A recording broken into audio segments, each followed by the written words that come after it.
begin with the session, let me introduce Ms Samina Siddiqui to all of you. Ms Samina is the head of secondary English at a leading private school in Dubai. Ma'am is an English teacher and a Cambridge board, that is CAIE, English language subject matter expert, and also a teacher trainer. She is extremely passionate about the process of learning and imparting knowledge.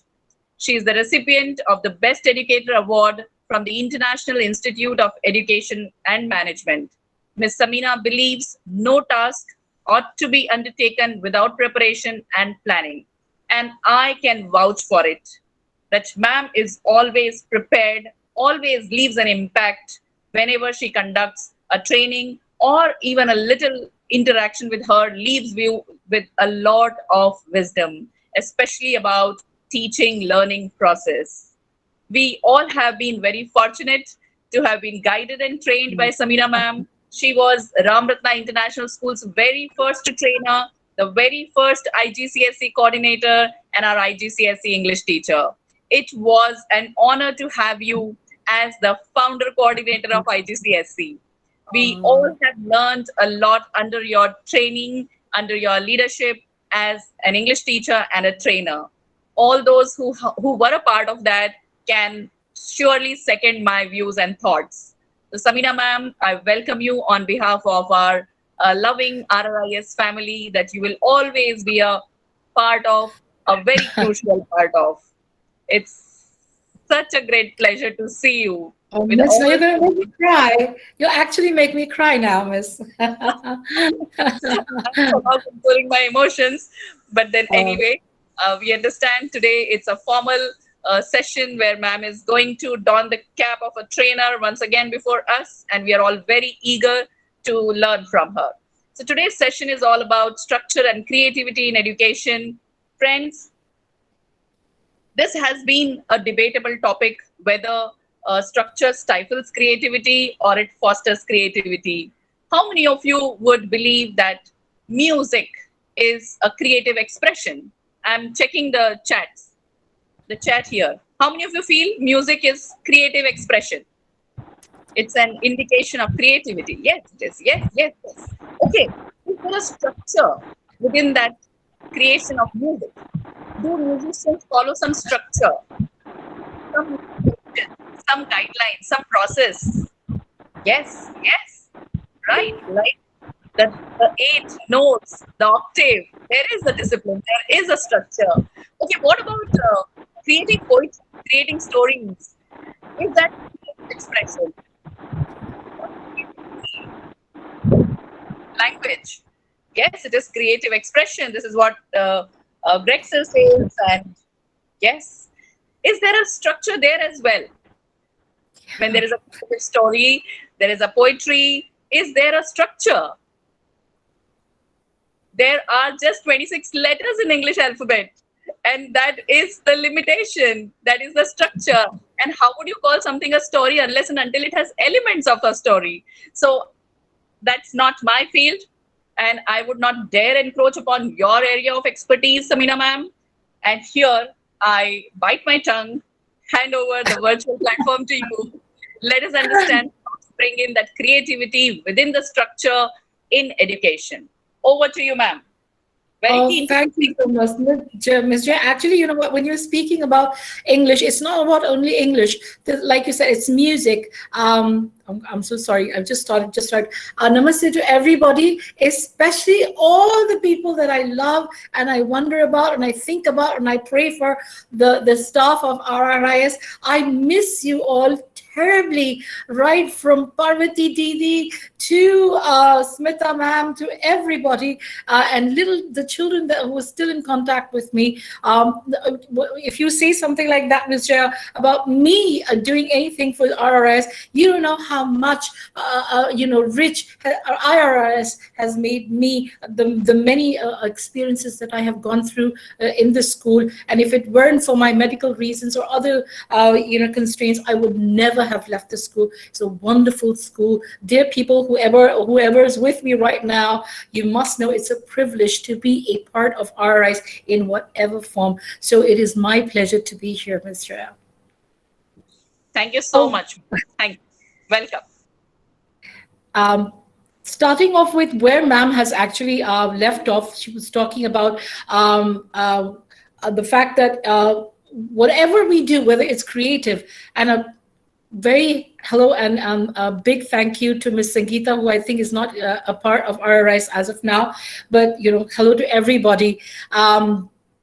It's wonderful to be here and be a part of, once again, of RRIS, even though I'm not physically there. Carrying on from where Ms. Jaya ma'am has actually left off, and giving us so many examples of where creativity or creative assignments or creative activities, which we think can go out in any other direction, all need structure, be it writing a poem, or be it dancing, be it writing a letter, be it you can actually look into all other realms of subjects and disciplines, where every discipline, even though it may be quite personalized in various ways, has to have some kind of structure. And I'm not even one who's going to be ordaining this, because hey, we belong to times where one is at a crossroad between whether to be too structured or whether to let the child do what they want to do and let them free. And thankfully I belong to that system, which is a part of our country. And even now that I'm here in this country, both these countries have a system where both believe that one cannot be divorced from the other, and how important is structure and how important is creativity, and whether the twain can meet and give out the best of results to our students. I welcome you again, even though it might look a little cliched somewhere or the other, and you might think, we're all, perhaps I'm delving into realms which are very familiar to all of us. I will just attempt to refresh things with everybody, and in order to, and this is not going to be just me. I don't know, with due permission from Ms. Jaya, if I'd like to ask a question. Yes, symmetry is also a structured creativity. Absolutely. The very fact is, I would like if Ms. Jaya ma'am can allow, if there's a question asked, perhaps you have a minute to present. I mean, Ms. Jaya ma'am can actually choose somebody who can speak. It would be lovely to be interactive. I have never had a session where I'm just talking and it seems so mundane and there's no give and take. So I know you all can write. Yes, miss. What I would suggest is, if you want to make it interactive, we can ask the participants to write in the chat box, and if anyone who wishes to speak from there, I can call out their names and those people can be allowed to speak. Sure. That is what I actually meant. Although, I mean, it may not be that they could, they actually, you could give time to people, but just looking at the constraint of time. But it would be lovely to hear voices of people speaking rather than just my own solo voice. So starting right again, is there anything else that you would like to say, Ms. Jaya, before I go ahead? No, ma'am. Please go ahead now. Wherever you be, just let me know. Sure, miss. But be around, please. Don't go away. I'm here. I can't miss this. All right. Thank you so much. I'm going to now just project my, share my screen. I hope I know how to do this. A window, I think.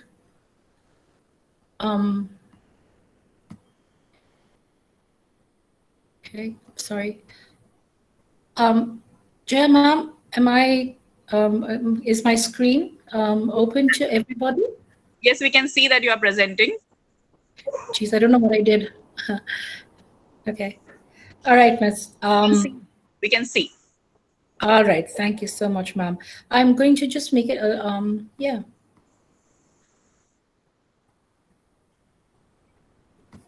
Right. So we actually are looking at the importance of structure and creativity in education. for myself, let me say that, we live in different part of the world where we still believe that there's got to be a healthy balance between structure and creativity. There are other parts who have moved on and think that, only one is perhaps the most optimum solution where education, wholesome education is concerned, and it actually bends towards creativity. But I am quite thankful that I'm part of a system which was back in India. Even today, I know in India and over here in the country that I'm working in, both of them believe in a healthy balance between the two. And I'm not even going to attempt to drive anybody's point of view from anywhere. It's just my way of showing how things are necessary, where I'm coming from and where I've seen when I was working back in India. So let's start off. The key to a successful learning environment is structure. The very fact is, Carol was a first grade teacher, and she grew up to be one of the most aspiring educationists in the education field. And she knew that from the very young age, children need to be told what to do first in order to go ahead with structure. But basically, this would actually look like a primitive thought where education is concerned in most parts of the world. So what is structure and its importance? We are looking at also the advantages and disadvantages. We're also looking at the examples. And I'm also looking at people who can give me advantages and disadvantages and examples right from the work that we all are doing. All of us are teachers, and I'm sure everybody can enrich each other through this. But just a little bit of what structure actually means. And structure is the basic framework on which an entire system rests. When we talk about systems, we could talk about education, we could talk about families, we can talk about our society, where a framework has to be set in order to get everybody on the same platform, so that there is so that chaos is averted. Of course, for a social order to be maintained anywhere, be it in a school, be it in a society, be it in a family, be it in any organization, for a social order to be maintained at a certain point, one has to have a structure so that everybody falls in line and they know what to expect, rather than going haphazard and doing whatever, because nobody's ever told them anything. And that's how your social order leads to the fact is we know where we're going, and thus you have a maintenance of peace and serenity. Of course, social change is very important everywhere, in education, in organizations, in society. You need to have change, but that cannot be a jumping chain.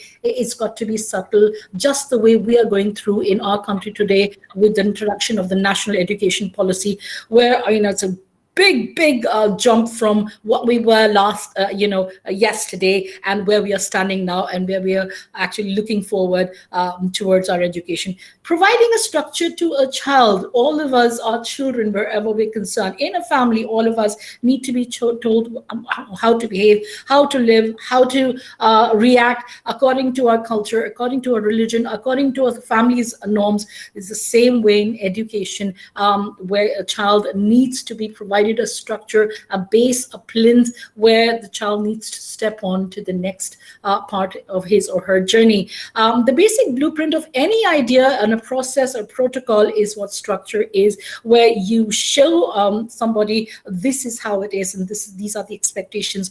Go ahead and walk the path.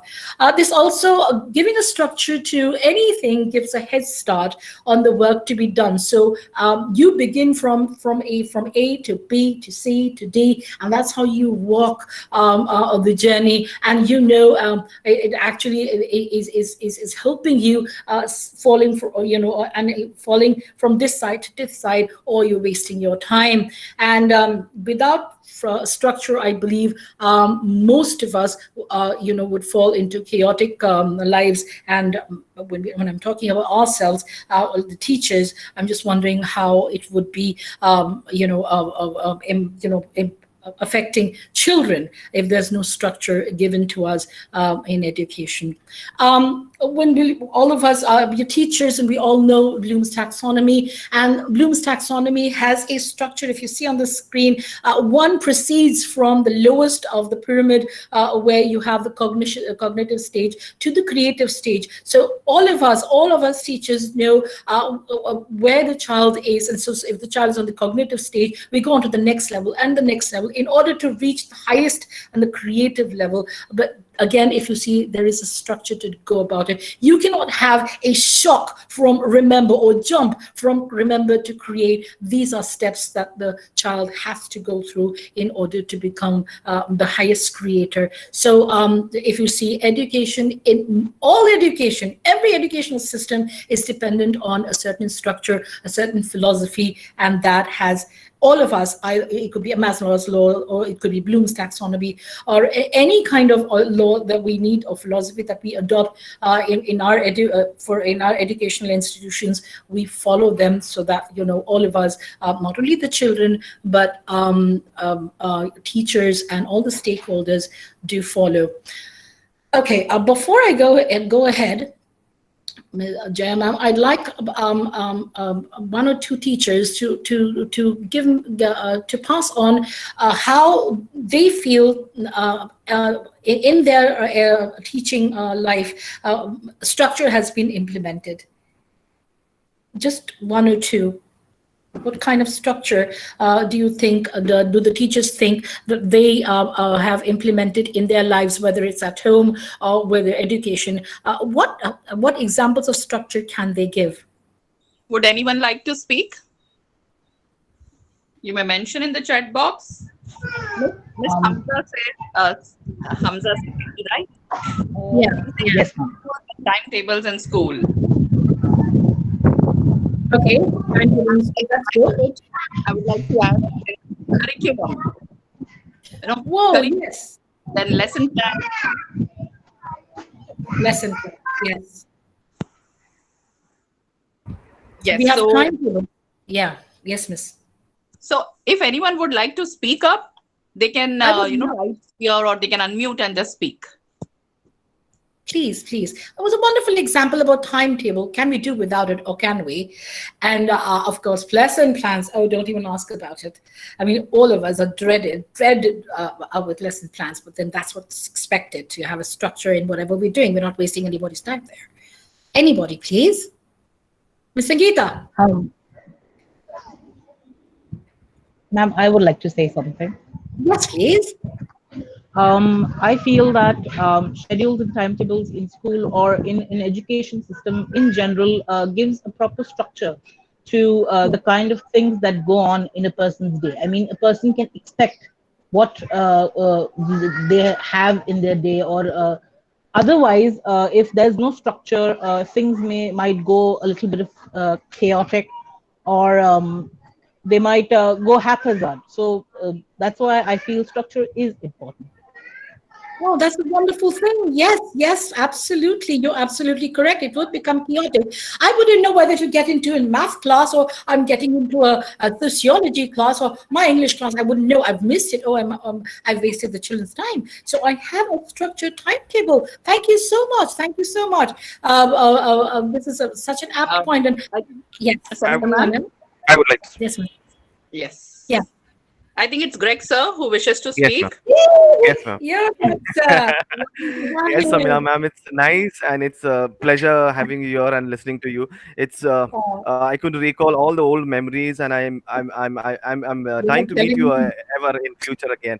Yes, regarding the structure and the structures and the formats, if you say so, when we teach about any skills in the English, or for that matter any language, the formats are given, the features are given about, for example, a letter writing, right? So there is a structure, there is a format which is to be followed. It should not look like another skill or kind of a non-chronological report or any sort of that. So a format given helps the children to walk through the to pave the way to make the entire thing correctly. That's what I feel. And there are many other things that the things are structured so that the children can follow them to the T. I feel that is the structure and the format. Thank you, ma'am.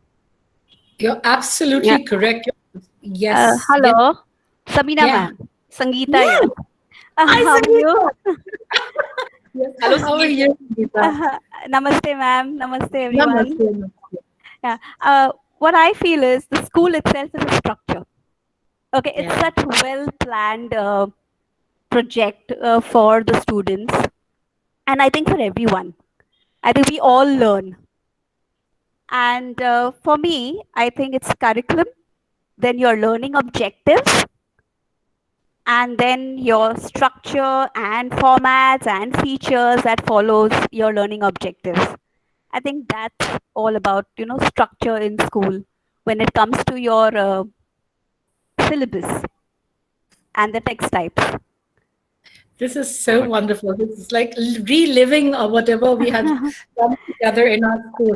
But I think this mirrors for everybody in every school today, where we know the structure is so important. Anything else anybody wants to add? So, Sangeeta, Miss, you wanted to add some more? No, that's all, and I'm so happy to speak to you. You're telling me. Really. My pleasure. My pleasure. So yeah. Uh, Ms. Samina, we have a Yes, ma'am. parent here, Miss Florence. She would like Yes, to yes. speak. Ma'am, please Hello, Miss unmute. Lauren. Hello, ma'am. Thank you very Hi. much for this opportunity. For me, as a parent, structure would be right from introducing the lesson or teaching topic to my child. Because now during lockdown, I have to teach my daughter everything. So on my whiteboard, we start with introducing the topic. I ask her questions about what I'm going to start teaching, and then I slowly introduce what is already being taught in class or what is in the textbook. And then following that, I ask her if she understood something and then give me examples. So the base is built, and I feel that there is a structure to the way I am teaching my daughter, and this follows every day. And throughout the week we have a weekly timetable at home, so even that adds to structure, not just for studies but also for playtime and for her drawing time or whatever creative stuff she wants to do. So I feel structure is very important, but we use it everywhere in our life, not just studies, and it helps us make our life better. Thank you. Thank you, Miss Florence. I'm actually, as a parent, I mean, a parent has become a teacher in these times, and I applaud all parents who have become mini teachers, if not wholly. I mean, just need to get a degree. But the very fact is, parents becoming teachers, knowing how to organize their time, knowing how to getting their timetable in place, organizing the paraphernalia, the stationery, the things that they need for a particular subject, particular activity, right down to dinner time, to sleep time, to morning time, to prayer time, whatever time. Ms. Lawrence, I applaud you as a parent, but and more so as a teacher. And if you see this, I put on the next slide. Jaya ma'am, is the slide on? Yes, the slide is on. There are two people who wished to speak about it. One is Ms. Vandana Joshil. Does your time allow them to speak? Vandana Joshil is a parent, and we have somebody who has logged in by Jaya's Fitness Mantra. So, can we allow them Okay. both? Yes, but you can. The only thing is I have a little, what we can do is perhaps there is much more. Perhaps you can quip in into the creativity part once you finish with structure. I'm sure you've got a lot of stuff over there also. We Yes. cannot ignore creativity. And we will remember Miss Vandana Joshil and the lady from the fitness, Yes. I don't know, I didn't Thank get that. All right. So Also, I'm just going to pick, while yeah. they can So type in the chat box. If there are any thoughts that come in your mind, please type in the chat box. We all are looking at that.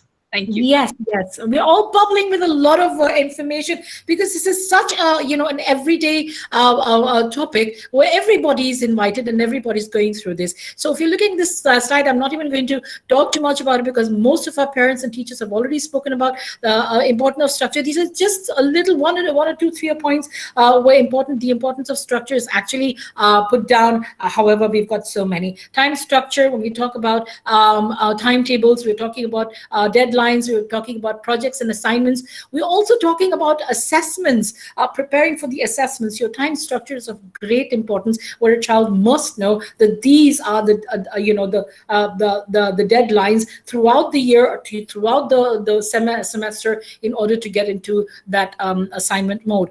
Then we have space structure, especially for mothers and teachers. When we talk about mothers, Ms. Florence, I'm sure she must be going home and, like I said, arranging. The moment she knows there's a session going on, she'll arrange all the pencils and the erasers and whatever, the paraphernalia, the works, so that she knows that her child knows, oh, this is where she gets a calculator, this is the time. So there's structure there, and there is behavioral structure, which is established in children once the structure is inbuilt into them, what is expected of them, whether they have to prepare, whether they have to fill in their books according to the timetable, or if they forget, what happens, there are consequences, and if they're not prepared for the test, there are consequences. Therefore, behavioral structure is maintained because of structure in our lives, and soon we are trained in such a way that we go through life smoothly without chaos, and the future is like, I wouldn't say smooth, but we already know what's going to happen and what to expect. Going on to the next one, these are quick examples which the audience has already given. Having a timetable is a great example of structure. The curriculum, like Ms. Sangeeta had mentioned, has to go in a structured format. If you can see, we start from the primary, then the lower secondary, the upper secondary. So we have a structure in the journey of our education, and once you finish with one milestone, you go on to the next and the next, and so it's just like an onward journey, just like Bloom's taxonomy. If I can show an example, this is just an example of English because I'm an English expert, about a letter, like Mr. Greg has just pointed out about the letter. I'm so thankful to him about writing a letter and just not saying, listen, just start writing a letter.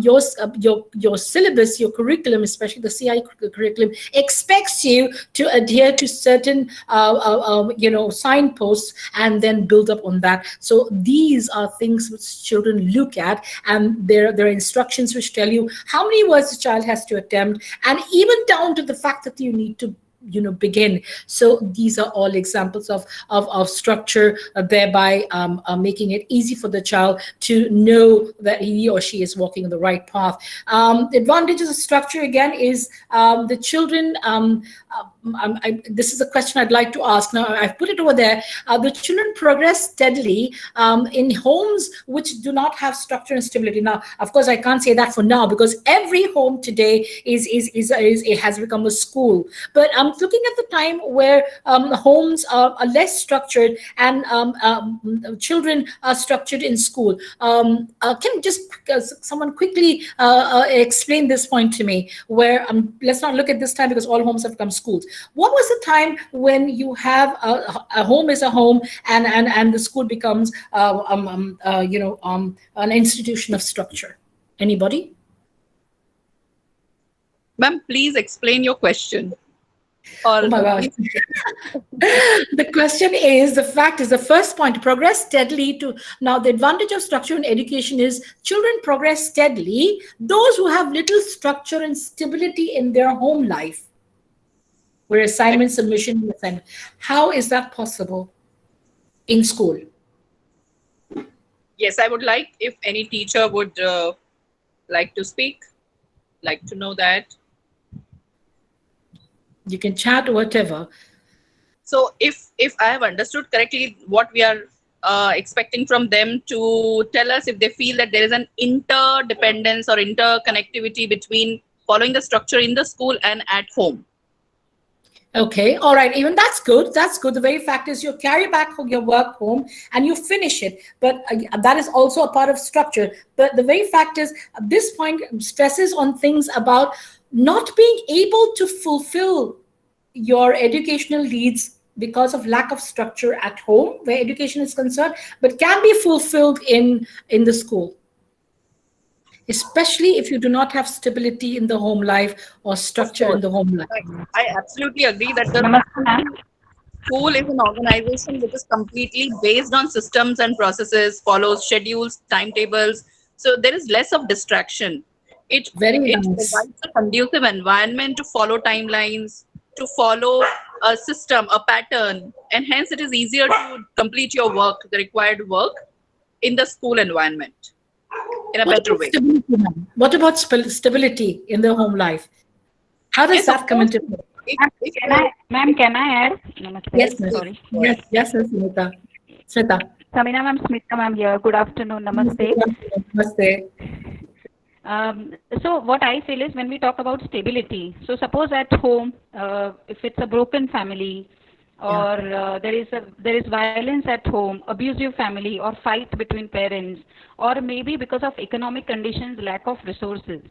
Okay, and in school there is a teacher who is very affectionate, kind, compassionate, who understands the need of the child.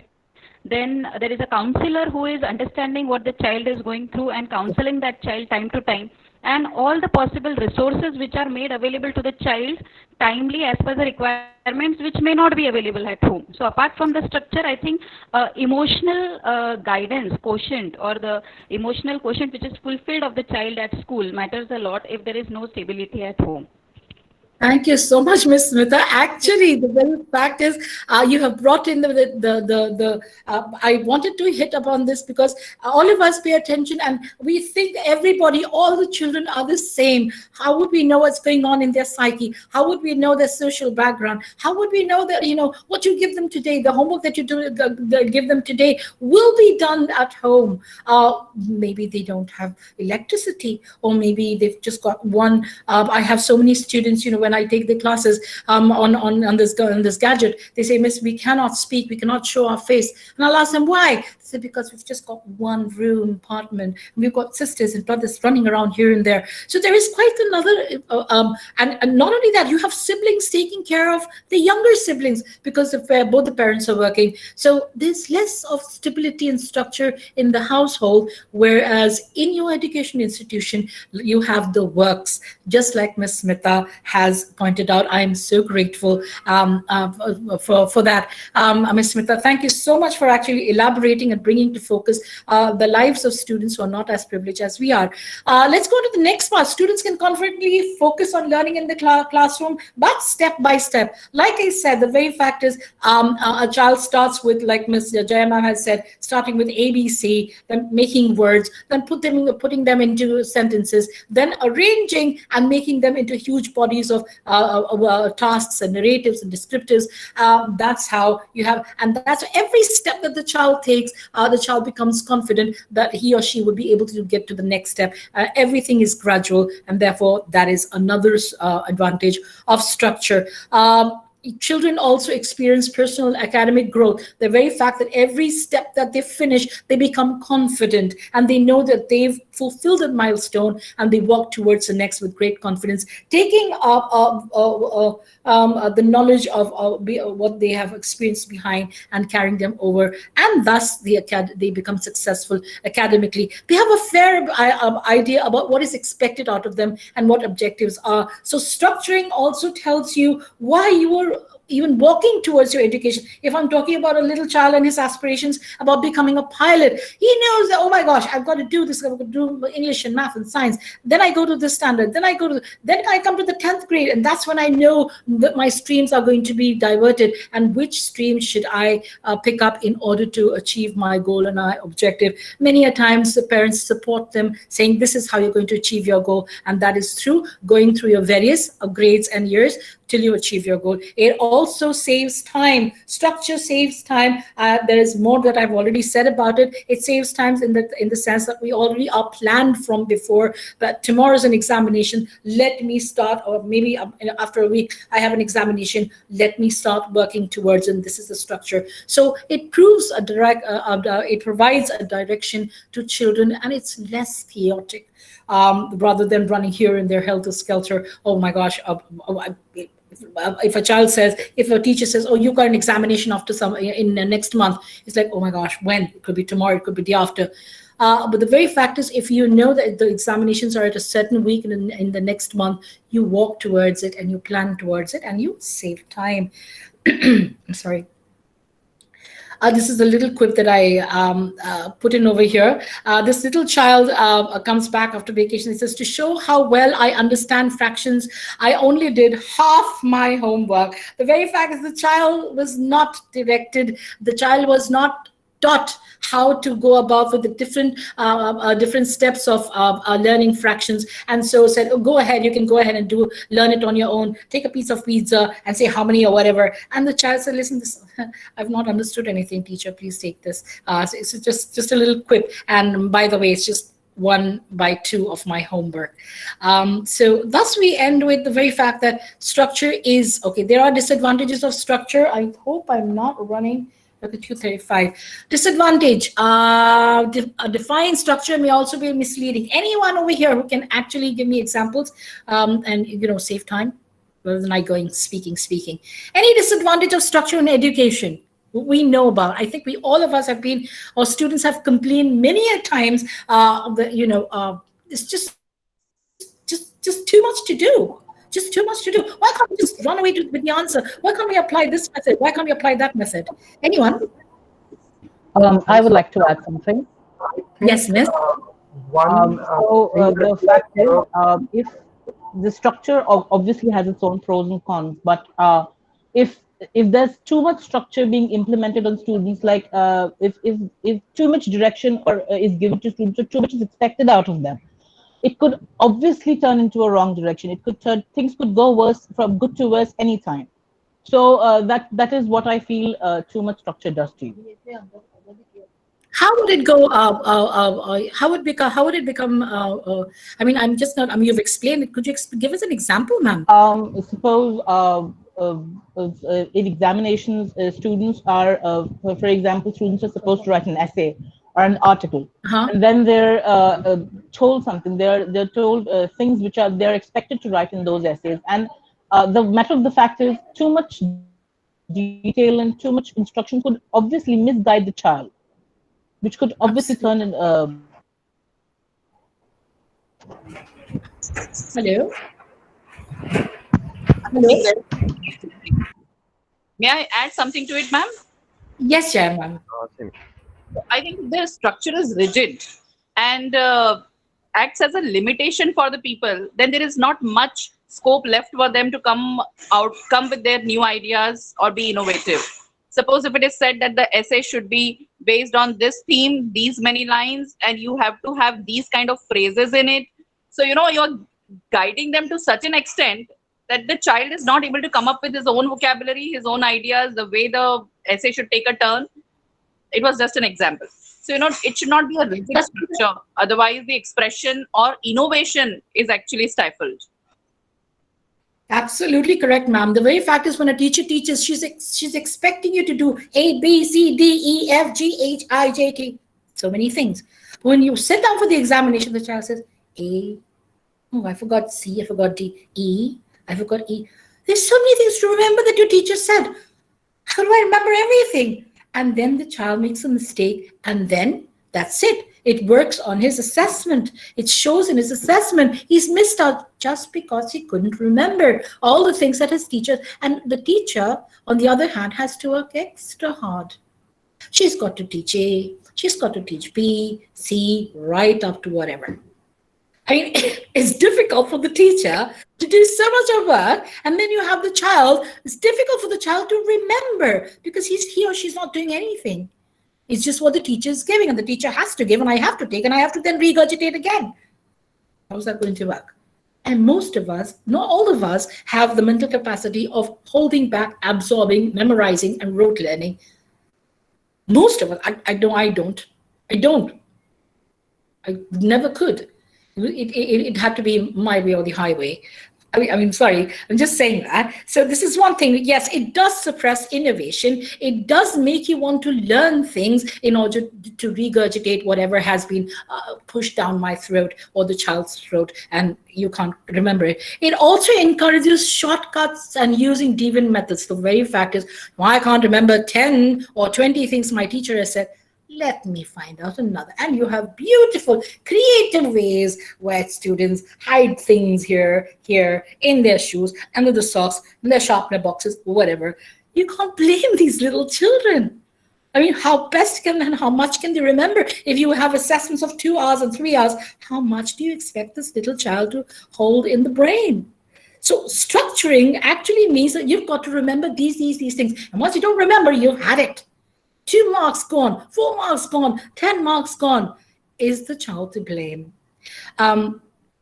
Okay, I just want to show this about this child. Jaya's fitness mantra wishes to speak. Yes, Miss, go ahead, please. Please unmute yourself. And we would like to know your name. Basically, I am Jaya Ostwal. I am a mathematics teacher from Mansar. And in mathematics, this structure really create a big problem for students.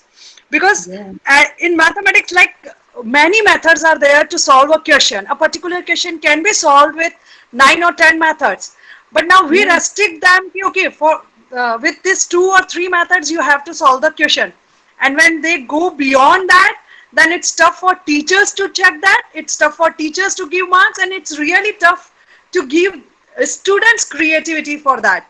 And in this mathematics subject, personally, I feel that structured programming really creates a big problem for students.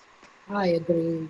Thank you. Absolutely. Thank you so much. So it's not only English, it's all subjects put together. The times are such, dear people, that we need to understand that our children are exposed to so many things around the world, and they are capable, not incapable. They're quite capable. They do not need to follow everything that the teacher says, and the teacher need not feed them with everything that she wants. I do understand all of us have an expectation from the management. All of us have to finish a syllabus on time. All of us have to have this question paper ready before your assessment times. But hey, there are other methods to get your child up and working, and it's not always about structure. Let's quickly delve into the other part of our education. I'm just going to, okay. Creative education, its importance and advantages. I'd like you all to watch this little video about creativity. There is a growing feeling today that something is wrong with our system of education. But what is it? Well, we send our children to school to prepare them for the real world, which is changing very, very fast. But our schools haven't changed much for hundreds of years. In fact, thought leaders from around the world agree that the current system of education was designed in the industrial age mainly to churn out factory workers. And this industrial age mentality of mass production and mass control still runs deep in schools. Industrial age values. We educate children by batches and govern their lives by ringing bells. All day long, students do nothing but follow instructions. Sit down. Take out your books. Turn to page 40. Solve problem number 3. Stop talking. At school, you're awarded for doing exactly what you're told. These are industrial age values that were really important for factory workers. Their success depended on following instructions and doing exactly what they were told. But in today's world, how far can you get by simply following instructions? The modern world values people who can be creative, who can communicate their ideas and collaborate with others. But our children don't get a chance to develop such skills in a system that's based on industrial age values. Lack of autonomy and control. At school, our children experience a complete lack of autonomy and control. Every minute of a child's life is tightly controlled by the system. But in today's world, if you're doing important work, then you're managing your own time. You're making your own decisions regarding what to do and when to do it. But life at school looks very different. The system is sending a dangerous message to our children that they are not in charge of their own lives. They just have to follow whatever is laid down instead of taking charge and making the most of their lives. Experts believe autonomy is incredibly important for children. It's no wonder then that our children are bored and demotivated by school. Can you imagine how you would feel if you were told exactly what to do for every minute of your life? Inauthentic learning. Most of the learning that happens in schools today is not authentic because it relies on memorization and rote learning. The system defines a generic set of knowledge that all children must know. And then, every few months, we measure how much has been retained by administering exams. We know that such learning is not authentic because most of it is gone the day after the exam. Learning can be much deeper and more authentic. It can be so much more than just memorization and retention. But that's the only thing we measure, and test scores are the only thing we value.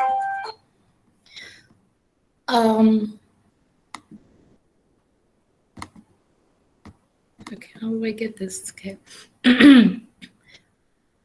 The very fact is I cannot be unrealistic. Let's be a little more pragmatic. The very fact is I and all of us on this platform, I don't know if you're from another part of the world, but all of us need to be practical and pragmatic about the fact that all of us are implementers of education. We all educate ourselves in order to achieve a certain objective, and all of us are a major part of our in the Department of Education is for our child to succeed in an assessment.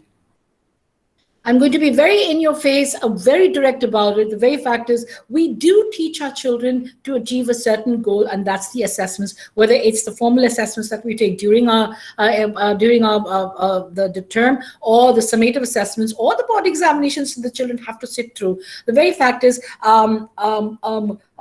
teaching the children in order to be successful in the assessments does involve structure. And at this juncture, I must say, I too am involved in that system. And I think, and all the stakeholders of the education, of the education institutions that we are part of today, expect that our children be assessed, and they gauge the children upon how they perform in that assessment. But that doesn't rule out that they shouldn't be creative. Creative education is when children are able to use the imagination, critical thinking, and create new and meaningful forms of ideas. Importance of creativity in education, like the video has expressed, we need to prepare our children for future career aspects, for business, for science, to be able to partake in those fields which involve a lot of mental activities, and their teachers cannot stand by them at that time. In the education that we have, where you have creativity involved, children have more say in the education. I'll come to that, and I will ask you how that is possible. The catchword over here is to keep our children engaged while teaching. So here where I am, we used to use this term teaching and learning. Today, here it's become learning and teaching. It has changed. So students learn for themselves, and they teach themselves or each other, and they teach the children also. And when they work in collaborative groups, and when they're doing creative work, they are also challenging each one of us to get into realms which are which may not have been explored at all.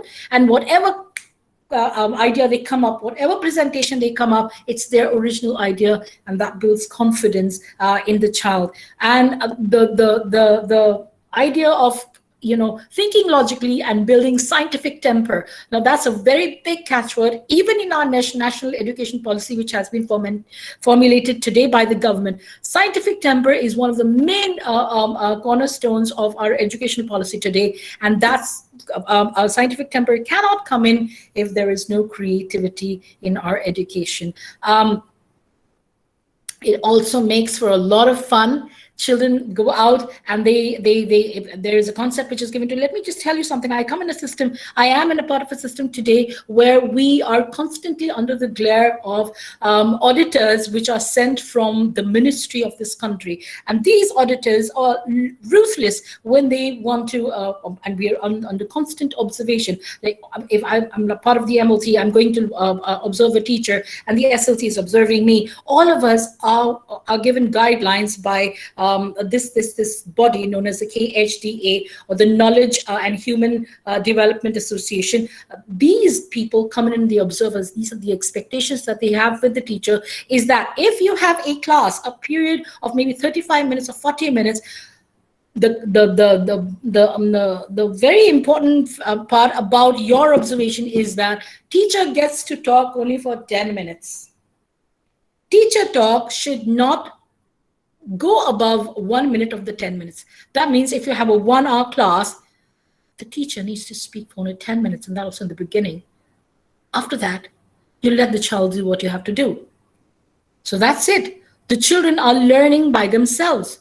What does the teacher do? She just gives them instructions. She tells them what we are learning, and that's that. The children are left to their own devices. It's not that it's less planning. There's a lot of planning which goes ahead. But the very fact is, this is the time constraint for your teacher, and this is it. So your instructions shouldn't be more than 5 minutes, and that means you cannot speak more than that, or you get a lower grade as a teacher.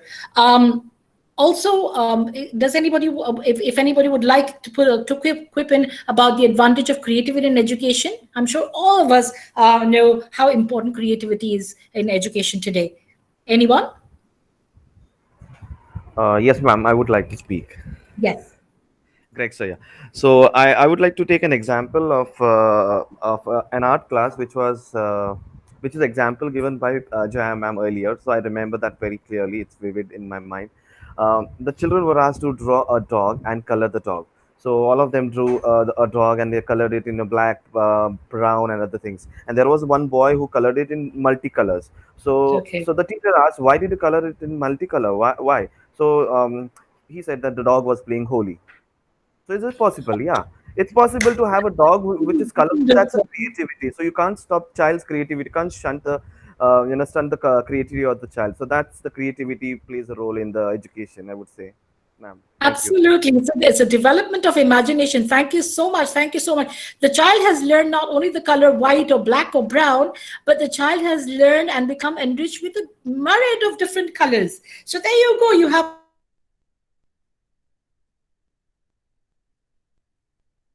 but the fact is, he's going out of the box and putting in more colors, thereby learning more. Anyone else? I Advantages would of like to add something. Yes, please. I think creativity goes hand in hand with an abstract concept, as in, we do not want to limit the child to a certain extent. We want the child to think ahead. We want the child to grow mentally. A child is ultimately going to be a future citizen, and it will ultimately go out of his way to help the nation as well as help the people around him. Limiting that or putting a structure to it stifles the growth, obviously, and that's where creativity comes in. Would you be kind enough to give us an example of how creativity in education lead to optimum future prospects, please?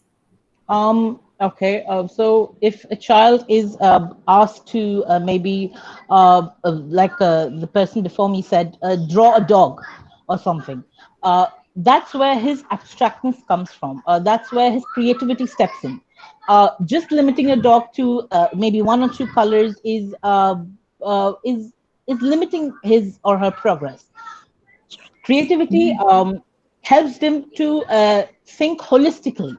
I mean, it helps them to think out of the box, and that is a major step in whatever organization they join in the future, or whatever path they choose to go to. Thank you so much. Thank you so much. Anyone else? Yeah, this is Jaya here, Yes. and what I feel is the life is not structured. Life can throw such challenges before you, like the COVID times. Nobody was prepared. You know, Yeah, absolutely. like the world has turned upside down overnight.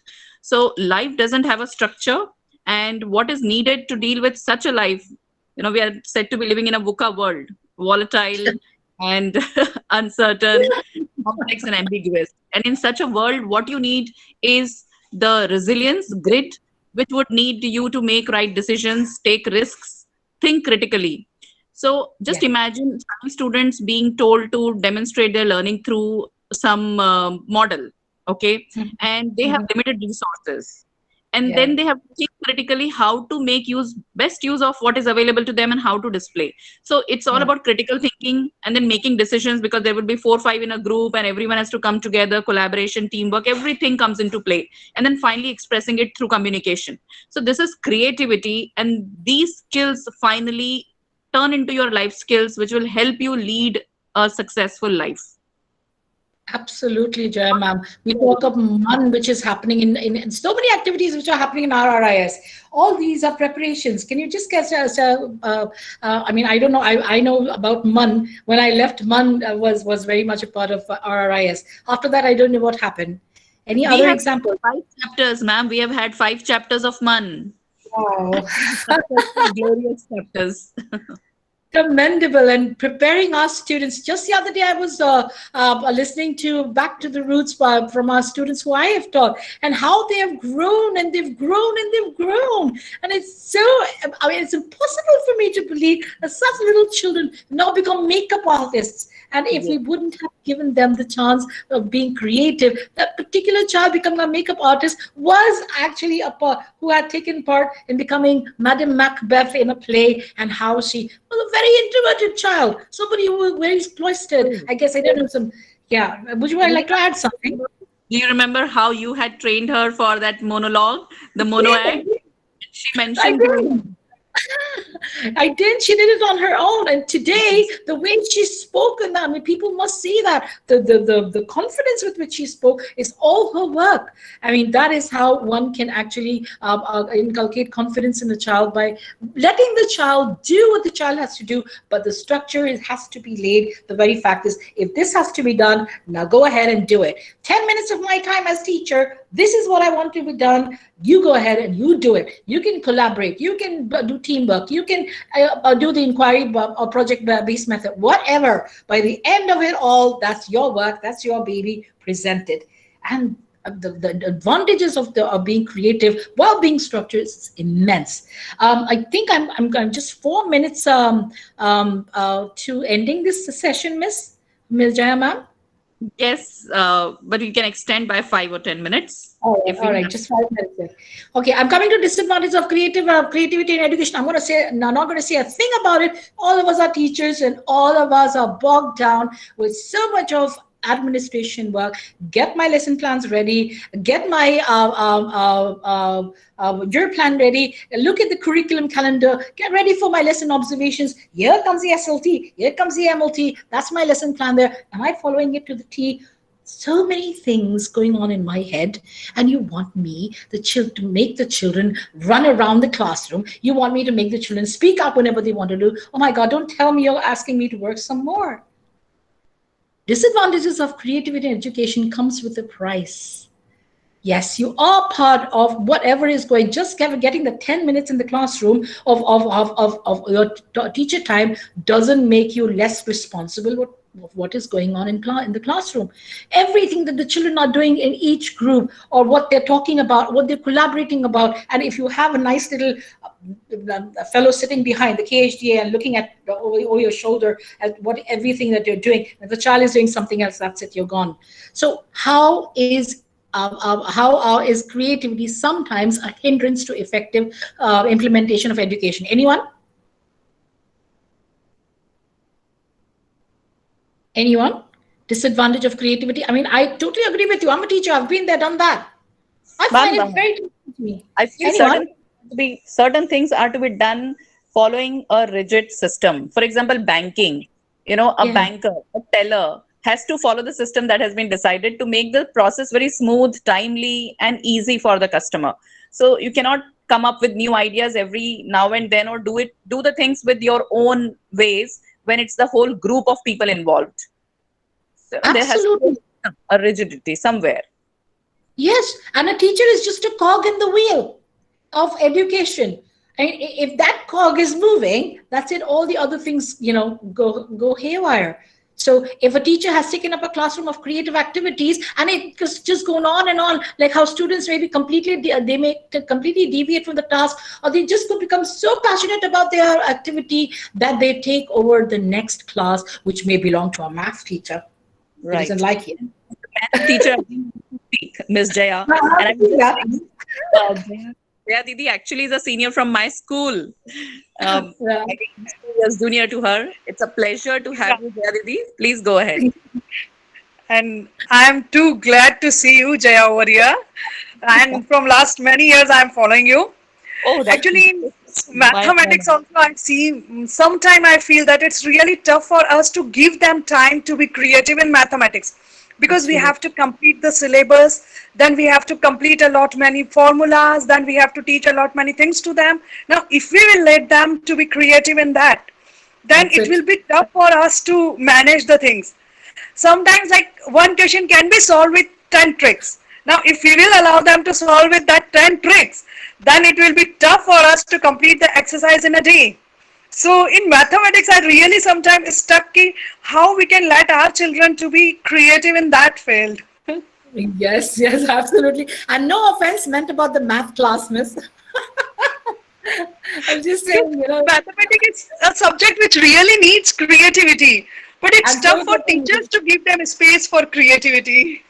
Absolutely. I'm so actually agreeable with what you're saying. It actually puts in a lot of strain and it actually moves the system slightly. And some teachers may not be able to, and they'll crib and they'll shout, oh my God, I couldn't finish it because the activity took so long, or I couldn't finish it because the other teachers' children were still doing the activity. They didn't want to wrap it up. So there are so many pressures on us today as educationists to follow. One more challenge we generally feel, ma'am.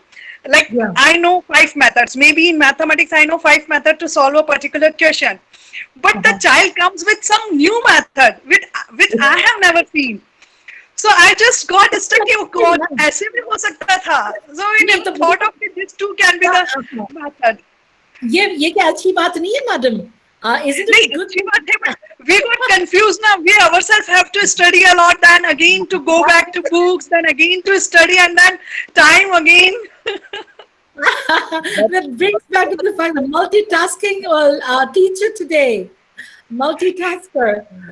But one thing is, ma'am, previously we have not seen all that aspects of education, and now we are observing all that aspects. So it's sometimes as a teacher, as an educator, it is really tough for us.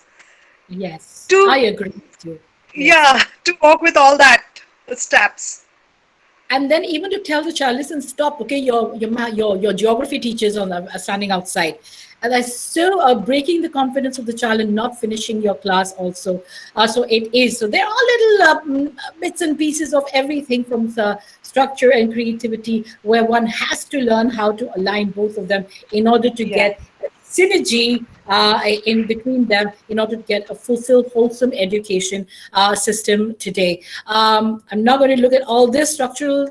So we already know what structural education means, creative education means. Following only structural education results in monotonous, mundane work, whereas creativity can become chaotic and unplanned, would actually shake the system.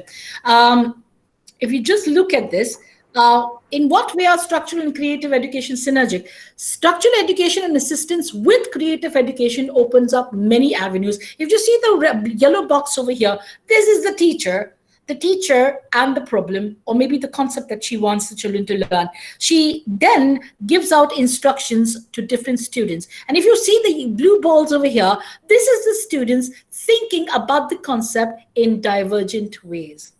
So you have structure, which has then branched out into creativity. So if a well-structured framework is provided, it then becomes an interesting challenge for the students to solve the given problem to their best instead of just taking down handouts from teachers. I'm actually 3 minutes, okay? So this is the synergy of if you deal with creative and structural and blend them together, structure together, this is what you get. You get a beautiful student and teacher collaboration where teacher puts herself in such a position that she herself is a learner. And why don't you tell me how this happens? I mean, I've seen students looking up at me and say, Miss, don't you know everything? And I'm saying, no, I don't. And the student then learns to master the craft of learning and then perhaps trying to teach the teacher, who of course knows. It's a beautiful rapport which is built between the teacher and the student, that of a give and take, and there's no demarcation between the two. Believe you me, there have been many times that I as a teacher have been a bigger student than than my student himself or herself. Divergent thinking and generating ideas. You give the problem to the child goes and tackles it in this way and that way and this way and that way, perhaps this method and that method, and learn about how to solve different problems, which will help him or her in the future in trying to solve problems. Then we also talk about development of mental skills and life skills, which Ms. Jaya has already spoken about.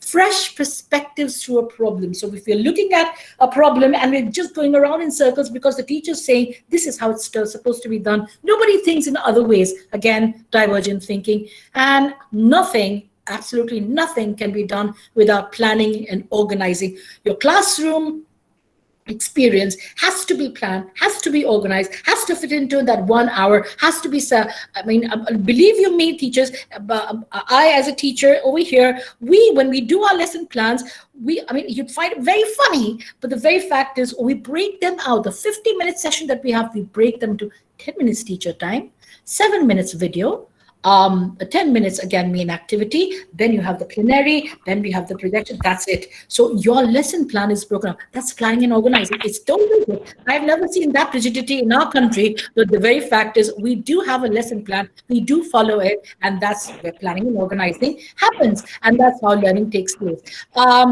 In conclusion, I would just like to show you a quick blend of what I have done in my school, and this is especially for the English teachers. I'm talking about descriptive composition, which is a very, very basic skill in writing, and I have demarcated how it was structurally done and how my child has brought in creativity. Do I have time, Jaya ma'am?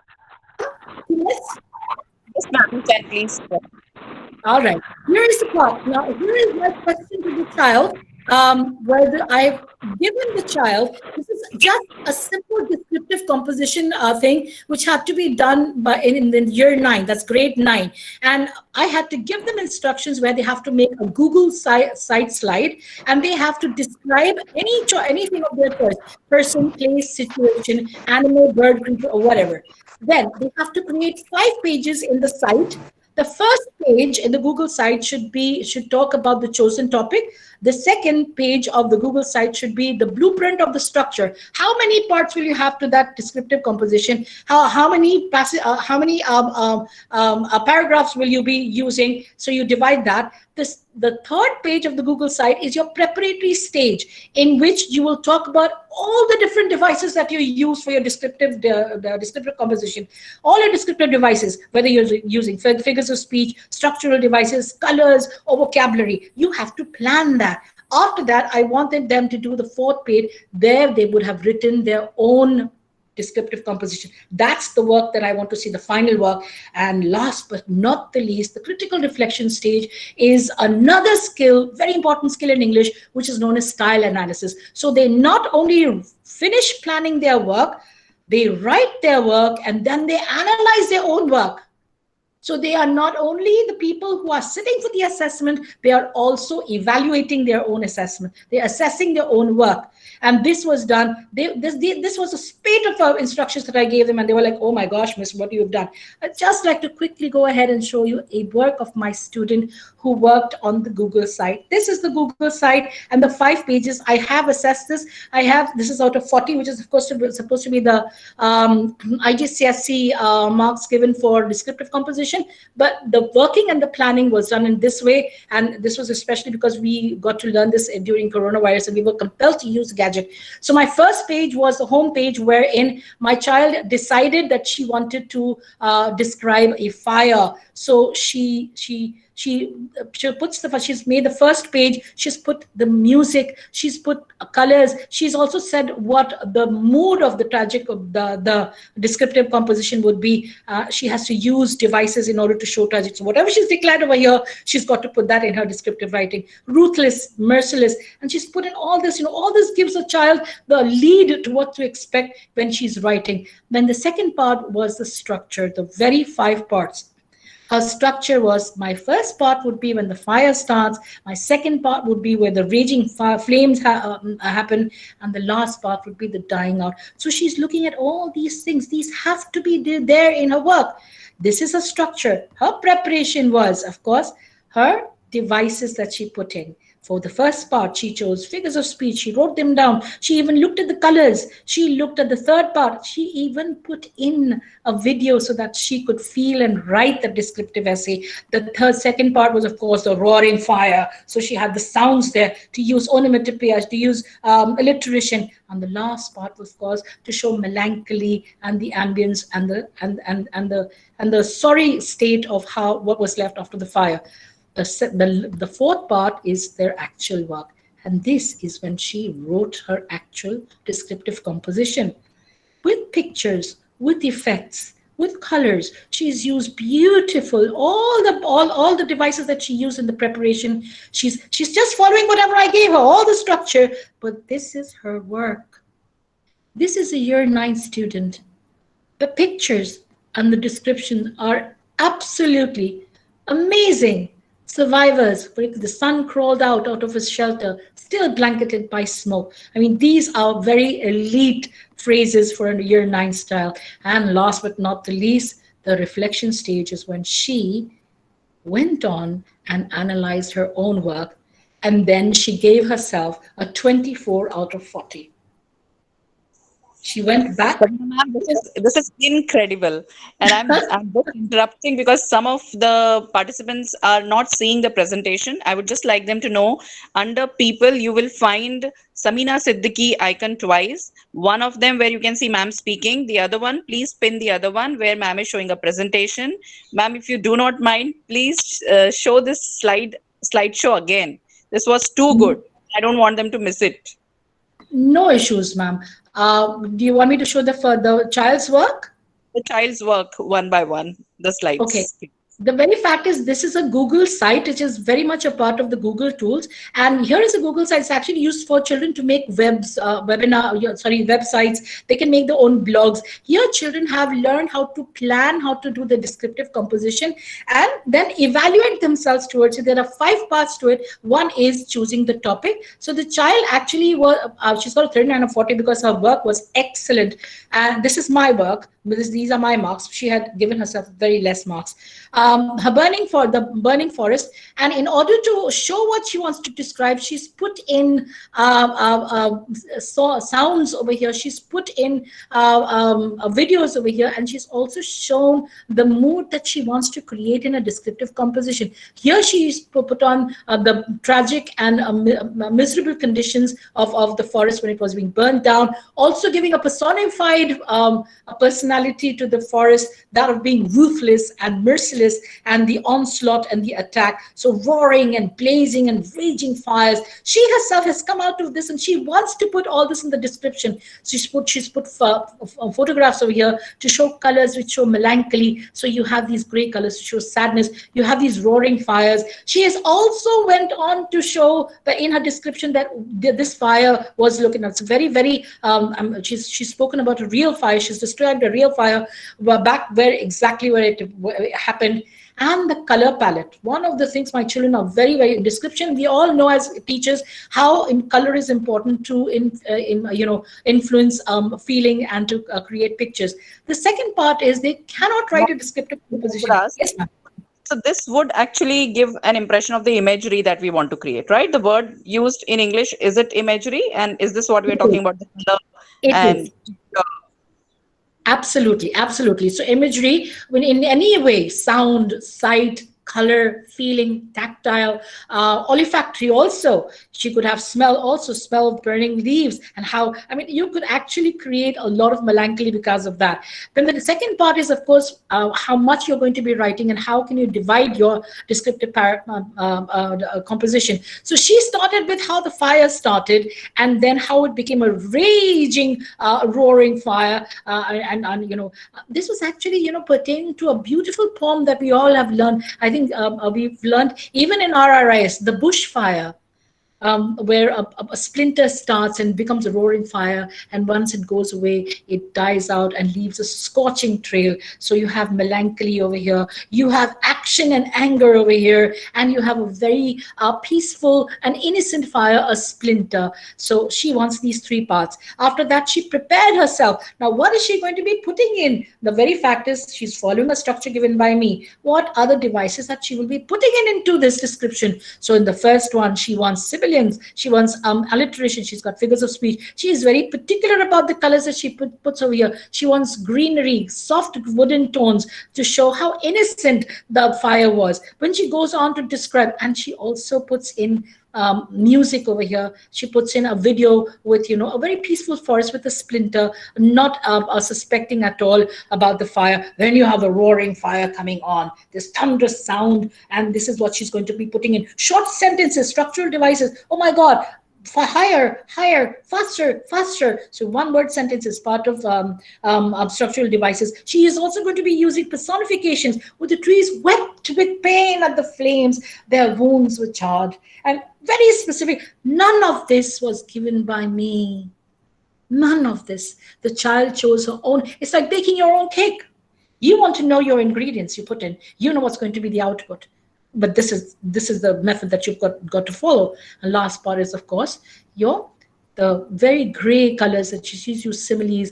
Trees were like dead bodies, decomposed skeletons showing through. And colors, monochromatic, dull colors, gray, right? So she's done this on her own. Then is a final piece, that which she has written for me to see.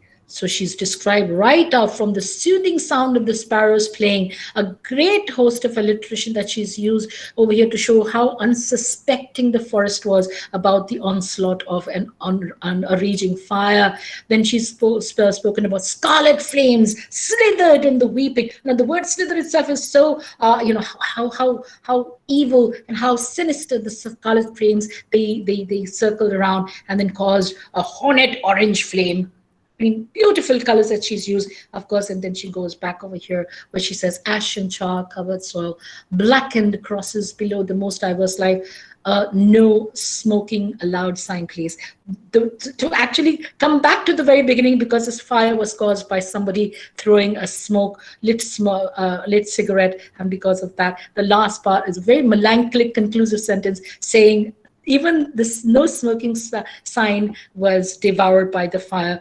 Of course, in the last part is when she actually goes ahead and then she analyzes whatever devices she's used are apt. When she becomes an assessor of her own, she becomes the person who evaluates her work, and she says, oh, perhaps this simile was not befitting, perhaps that color was not right, and she goes ahead and she critically analyzes her own work, thereby gives herself 24 out of 40. But I actually was very, very encouraged by giving her very good marks. And this is a part of assessment for learning. This was a part of formative assessments that we had during our term.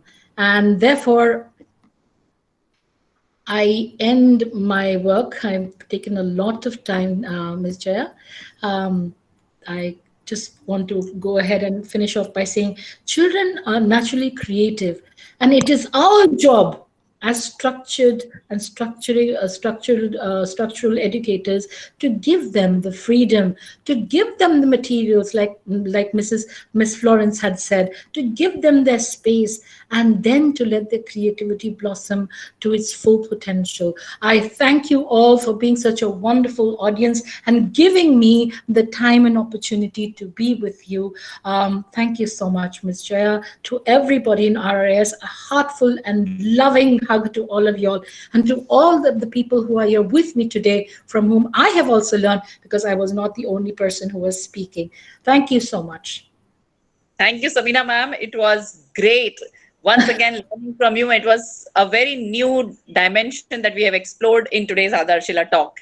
We'll always remember this, how creativity and structure synergistically can create a conducive space for the best of learning to happen. Thank you very much for teaching us virtually from such long distance. My pleasure. Thank you so much. Love to you and a virtual hug to you. You're forever a part of RRIS. and Thank see you. you have drawn others also to today's sessions, the people who learned from you, like Sangeeta is here, Mitali is here with us along with many others. So Hello, everybody. this is Thank the you. objective of RRIS, that our philosophy should be taken out of RRIS, and we all become It's our ambassadors duty. of that love for children. Yes. Thank you Thank you. so much. Bless Thank you all. you. Goodbye. Thank you so much. Very Goodbye. much. Bye bye. Take care. Goodbye.